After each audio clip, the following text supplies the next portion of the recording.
I'm delighted today to be here at the brand new Eden School here in Plainsboro and have as my guest Dr. Tom McCool, who's the president and executive director? CEO. CEO, okay. CEO, president and CEO of Eden Family of Services. Is that the correct? Actually, we're now Eden Autism Services. Ah, okay.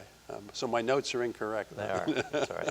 Well, again, I'm delighted to be here today. This is an exciting thing for Plainsboro, and I know it's exciting for you. Oh, it really is. Can you tell us a little bit about Eden and their beginnings? When were they founded, and what did they do?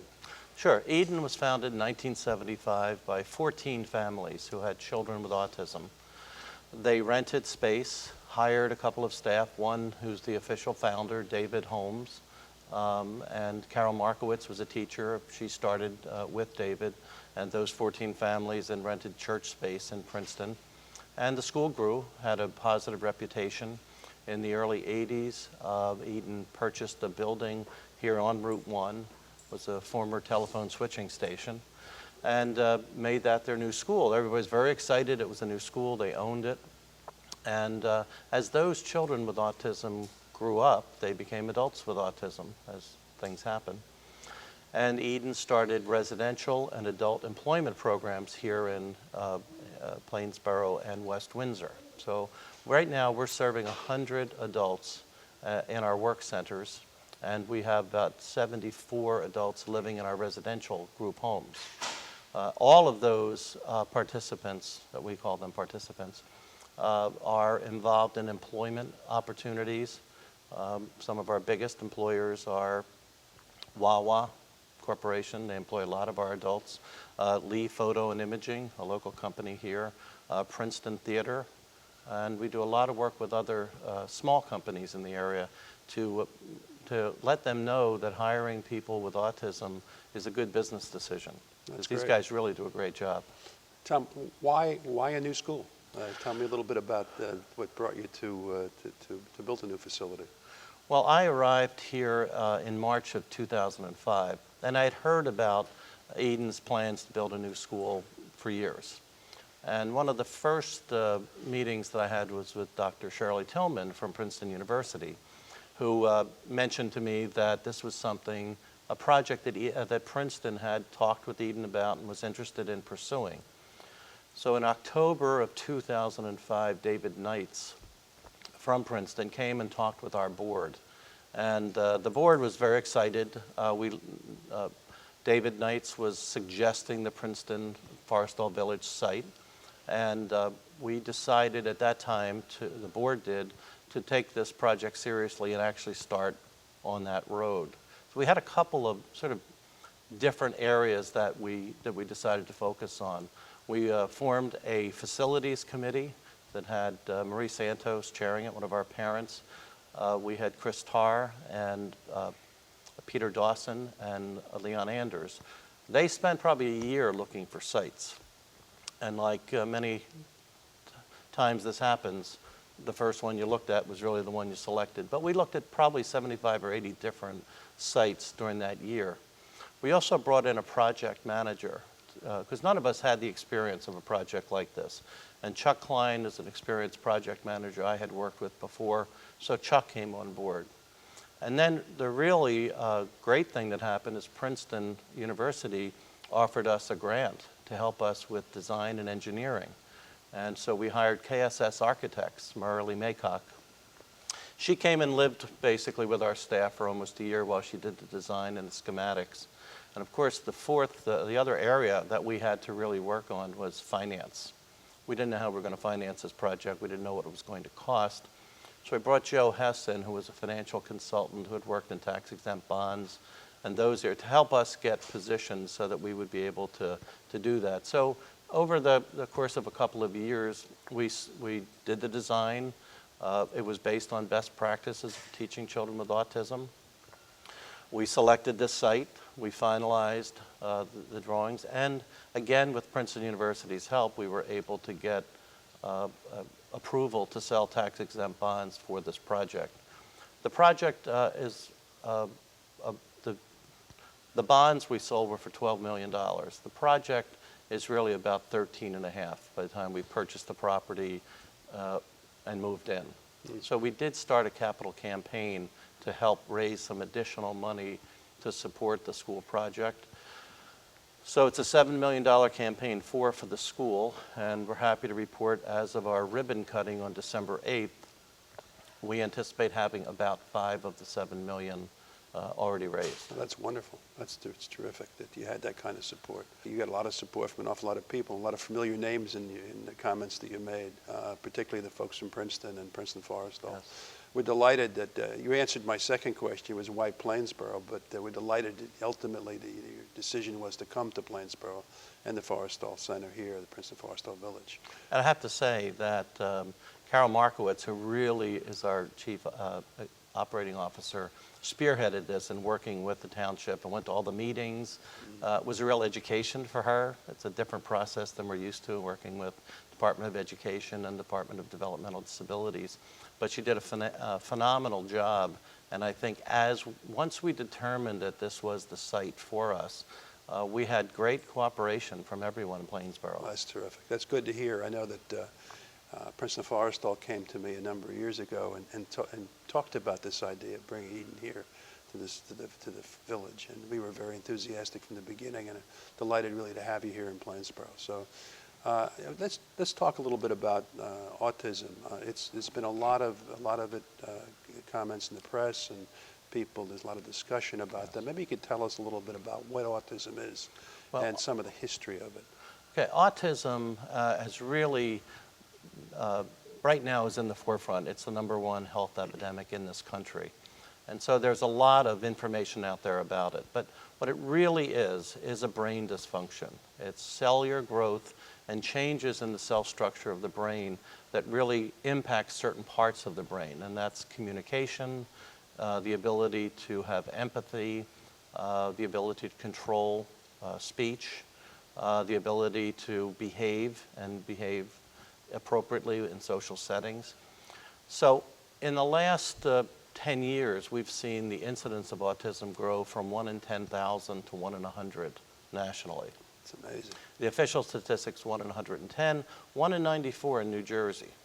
And the big question is this increased incidence because of better diagnosing, or do we really have that much of an increase? Our belief from what we've read is that definitely we're doing a better job of diagnosing. We've expanded the definition to include Asperger's syndrome, which is the higher functioning autism. But there's still a huge increase that is because there actually are more cases of autism. Is there any sense of why that increase? Well, because they've been able to recognize that there's a gene change within the cell structure, that definitely is part of an evolutionary process. But there are environmental factors. So the current belief right now is that there's a predisposition for autism that is triggered by environmental factors.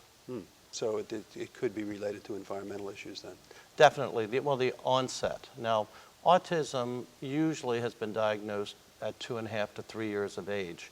Right now, we're looking at research to help us diagnose it at an earlier age, because obviously the earlier you intervene, the better.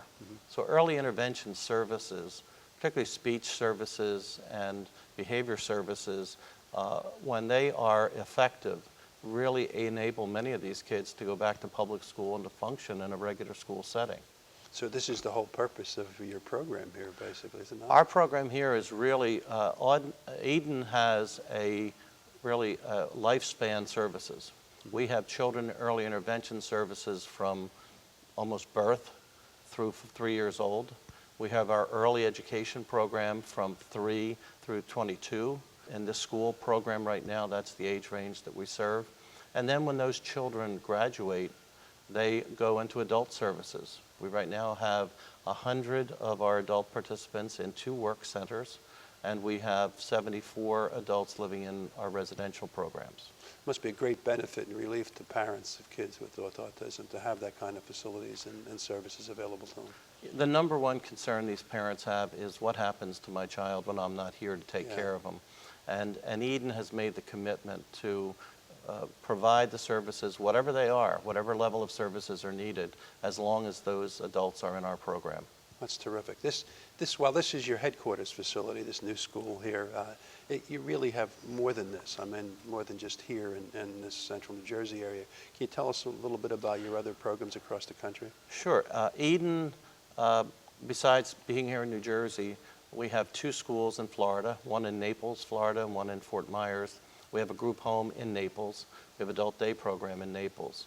But long ago, Eden recognized that we couldn't serve all the people that needed our services through our schools and group home programs. So we established Eden Outreach.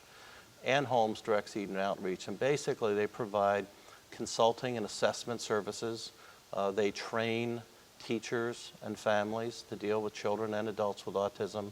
And Ann's been able to impact lives impacted by autism all over the country. With today's technology, Ann uses Skype to observe classrooms in other parts of the country, to communicate with people. We participate in national and international conferences so that we're not only be able to present what we're doing and help us develop best practices, but to learn what other people are doing as well.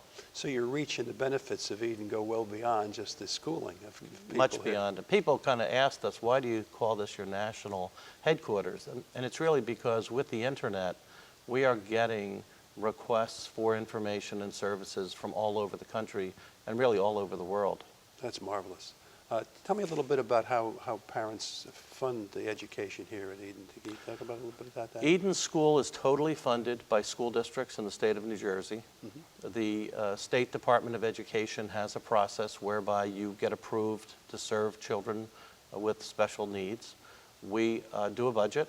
The budget is presented to the state. Once it's approved, it's published so that school districts know what the costs are for Eden if they want to refer a child here. Once the child is referred, we do an assessment to see if we really can serve him or her, and then they are enrolled. Once they're enrolled, the school district funds them. They transport the children here in the morning. They pick them up in the afternoon. And right now, we have children coming from as far away as an hour each way. Wow. Is there, in today's tight budget situations, has there been any diminishment of those services and funding for programs like autism services? Well, it's interesting. The costs are high, as you can imagine, because it's so staff intensive. Our children have basically one-to-one services. But when you compare the effectiveness of the program with other programs, it's much more cost efficient and much more cost effective. And one of the difficulties in comparing our program with public school programs is the way they do their accounting isn't the same way we do it. We include everything, all of our direct and indirect expenses, whereas public schools are really looking at just those classroom expenses. So we compare favorably with the total cost of educating children with autism. So you've been able to demonstrate that Yes. to folks and continue to be able to get the support and services you need. Yeah. Again, New Jersey is one of the unique states that does this very well. We have an association called ASA, A-S-A-H, and Jerry Thiers is the executive director, and they conduct studies every year on the effectiveness of the programs that all of the private schools in New Jersey belong to.